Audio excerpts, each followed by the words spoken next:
Part 38. Visiting a memorial tower in Ganghwa Island. It was chilly January weather, but I visited a theater after a long time. I saw the movie, The International Market, with my wife. As soon as the movie was released, the number of viewers exceeded the millions. Like the main character in the movie, I thought of my father, who escaped during the Korean War.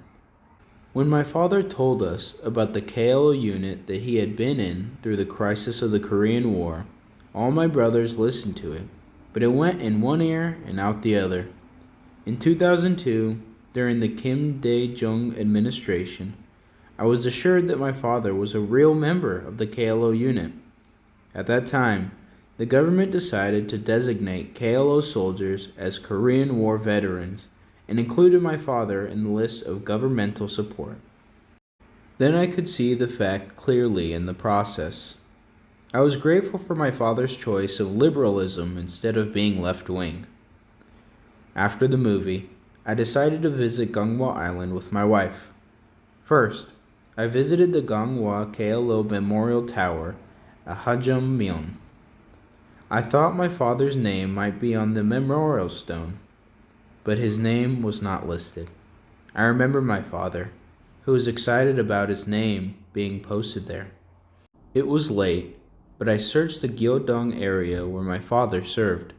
The Gyeodong Bridge just opened. It was a civilian-controlled area, so we got a temporary entry at the checkpoint and went to Gyeodong. We looked around Gyeodongmyeon from place to place. Across the sea, which looked like a river, there was a sense of silence in North Korea. We stood in front of the monument of the UN 8240 Yulji Tiger Brigade, located in Gyeodong, on the coast of the West Sea of the Korean Peninsula. The following was written on the monument: "Their service, our heritage. The silence and stillness before a dawn attack. Heart thumping, trying not to think of anything but the task ahead. In the trenches, for the moment, it is peaceful. At least in South Korea, they will remember me." I got a lump in my throat. They fought in the Korean War, and many of them gave their lives to protect our country. I felt so sorry that I did not feel enough gratitude for the UN soldiers fighting. I burst into tears as I saw the monument standing lonely on the shore toward the north. The calm sea with the night air was desolate. I shouted inwardly, "I'll let you know. I'm sorry I'm late now." I was proud to read an article written by the KLO soldiers who fought without names and military numbers. 65 years ago, on a wooden boat, I could see my young father doing infiltration activities somewhere there. He was once hated as my father, but I was comforted when I confirmed that he was one of the men who fought for my country. I wish I had inscribed his name on the memorial stone.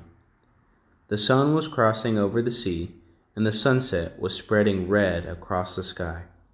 When my father was a young man, he was hated by his stepmother, and he was an out-of-the-way father in my family.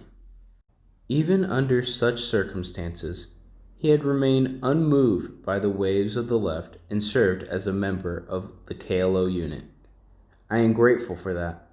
If I were born in North Korea, how would I be living now?